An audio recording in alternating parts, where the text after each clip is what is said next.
KZ fam, back with the second video of the day. Top 10 best new action anime of 2021. I love these videos, man.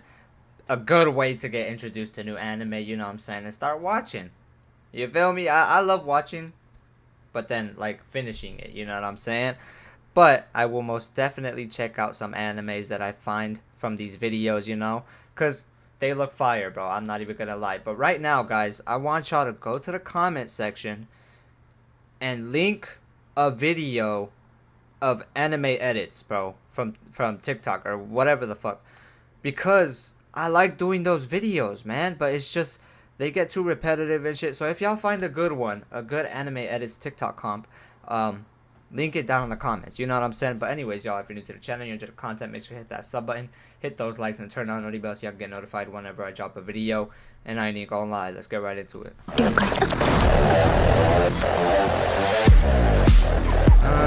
If you were to ask me to describe 2021, I'd say that it feels like the start of a new era. Fittingly so, as what some consider the first year of a new decade, and in the anime sphere, that sentiment sticks so much. With Attack on Titan wrapping up soon, it seems that the big hitters from the old guard from the 2010s have come and gone, or shifted to movies like SAO. Then there's legacy stuff like the upcoming Bleach and Shaman King that prove that sometimes old stuff just doesn't go out of flavor for too long. That's why for today, I want to feature some of the best new hits that 2021 had given us in the realm of action anime. Who knows, maybe these new contenders will end up shaping the future generation in this coming decade. With that in mind, I'll be excluding sequels from the list, so sorry, Slime and Demon Slayer. Let's start with Kemono Jihen.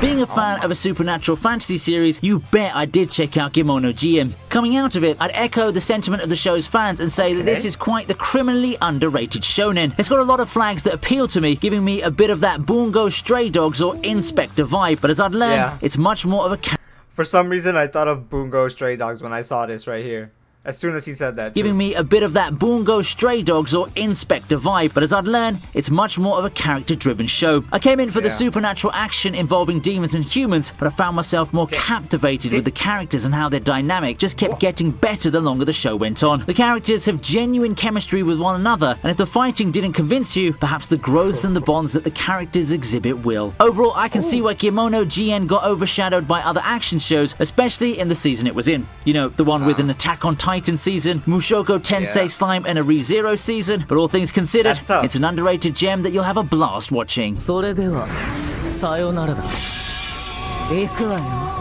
Next, we have Tsukimichi. Parody isekai have the distinction of often being compared to the most popular of them all. Konosuba and Tsukimichi are no exception. I think that it's an apt comparison, yet at the same time, I think that Tsukimichi has a lot of merits that allow it to stand out in its own right. What are those merits? It's the way in which it combines a lot of familiar tropes, channels meme energy in them like Konosuba, and comes out as something surprisingly refreshing and fun to watch. There's order in mayhem, and this comedic series just embodies that saying so well. It's a chill show with a lot of crazy moments that captures the fun and appealing aspects of several isekai. If you're intent on taking a break from the very intense fights in... My guy. Mans went right through him, bro. I thought he was just like gonna kick the shit out of me. It's a chill show with a lot of crazy moments that captures the fun and appealing aspects of several isekai. If you're intent on taking a break from the very intense fights in power fantasies like Slime, and you prefer something a bit more chill and comedic, then this could be the isekai for you.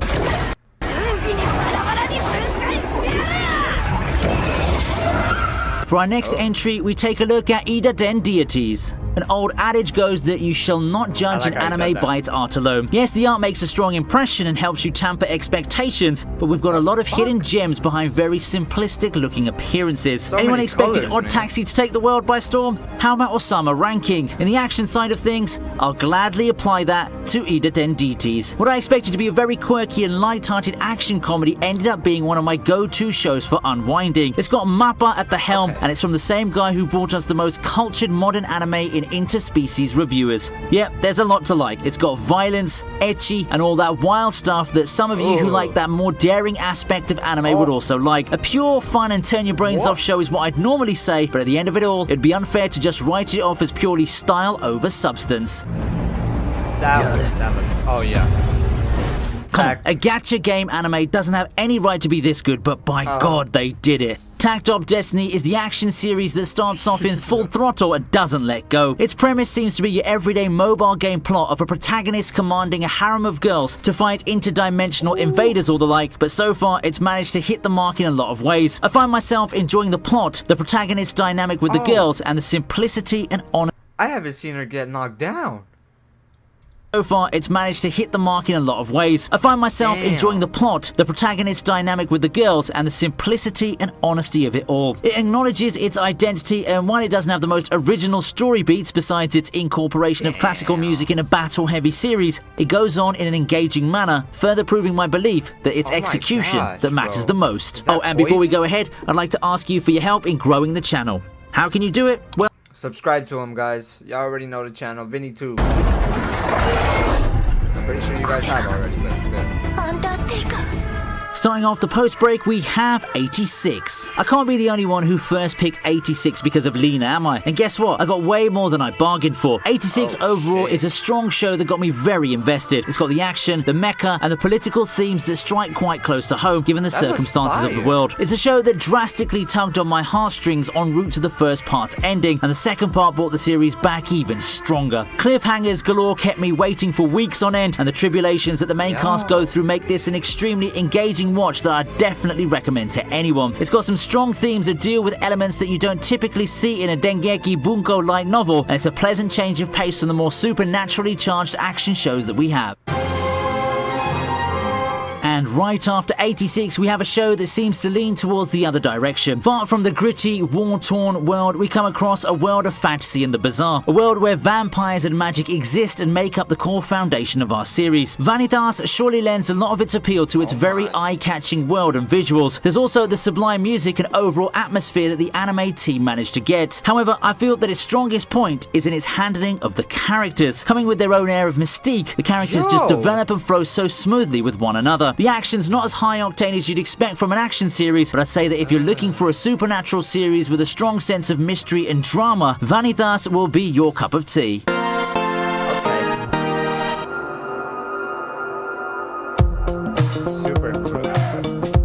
Now, this one took me by surprise. It's a late addition to the current season's roster, debuting at the tail end of November. Super Crooks has thoroughly entertained me in its 13-episode run, and I didn't expect to be entertained as much as I did. Based off comics from the creator of Kick-Ass, Super Crooks is a superhero anime that deals quite heavily with the duality of good and evil. You know those Western titles where the heroes are the ones causing destruction on their way to serving justice? Oh, and have a cast of thieves while you're at it too. Yeah, it does have some elements of those, along with a style that reminds me of Great Pretender, understandably. Super Crooks has that whole Bacano and Amazon Prime series The Boys vibes. Maybe Gangster too if you've watched it actually. Is it as good as they are? Personally, I don't think so with Bacano, but that's not a knock on Super Crooks. Looking at Super Crooks as a series, it provides a good amount of action, tension, and a cast of characters for you to empathize with. If you're up for something that looks different from the traditional anime fare with just the same amount of excitement, you should definitely give Super Crooks a shot.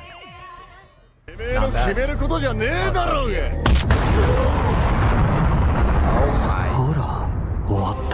In third place is Tokyo Revengers. Did anyone say high-octane action? Well, gangsters, time travel, and brutal fights are what you'll get out of Tokyo Revengers, and then some. If you're up for edgy characters, some good old-fashioned violence, and a deja vu of Erased or ReZero, then you're in for a treat with this one. Tokyo Revengers is what you'll look out for if you want an action anime that gets your heart pumping consistently. The premise didn't really sell me much at first, and the inconsistent speed at which events happen played a big part in me sticking with that opinion early on. But once I bought into it, I'd say that Tokyo Revengers really deserves to be one of the shows we remember 2021 for. What I appreciate about Tokyo Revengers is how it maintains a certain consistency with its tone. It holds tension very well and doesn't have those mistimed comedic segments that a lot of shonen counterparts have. So for me, that, in addition to the charismatic characters that you can't help but empathize with, is the main strength of the series. The story is a joy to follow all the way to the end of the anime. While I wouldn't crown this anime of the season by any means, following Tsukimichi's growth through his struggles made for a very entertaining watch.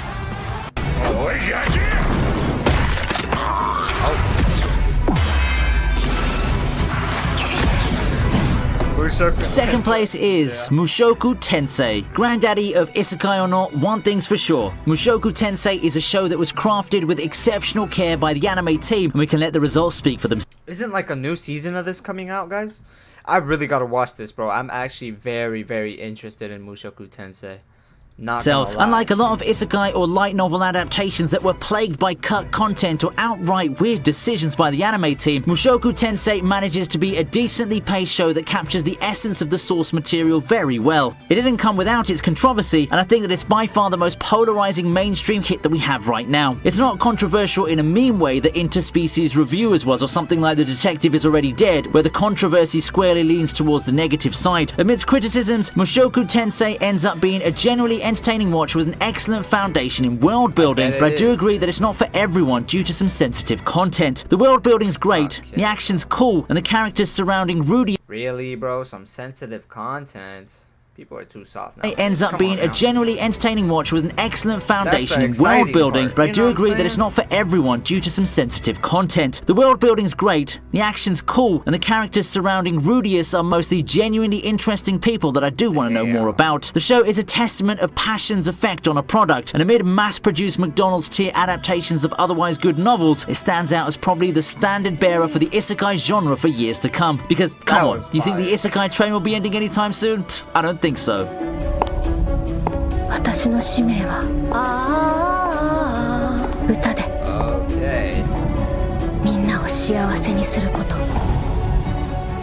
Topping our list is Vivy. Will people agree with me putting it above Isekai King Mushoku Tensei or mainstream blockbuster Tokyo Revengers? I mean, I personally think that Vivy can make a very strong case for the best action anime of 2021. Take all the elements you want from action anime, like the spectacular hand-to-hand combat fights, the smooth animation, the hype-inducing music, and add in the magic element of strong character development and themes that make us second-guess ourselves. It's a lot more profound than a lot of sci-fi action shows, and I really enjoyed that element of it. It constantly kept me engaged with question after question all the way to its spectacular ending. Admittedly, though, I also think that expectations played a part in me being blown away by Vivy. Coming into the season, I didn't know what to think of it, other than it seemed strange that ReZero's creator dabbles in sci-fi. Still, I feel it more than manages to stand in its own right as the best action anime this 2021. So, which was your favorite action anime of 2021? I'm excited to hear about your thoughts, so make sure you make full use of the comment section. Okay, bro. This was good. This was good. I heard about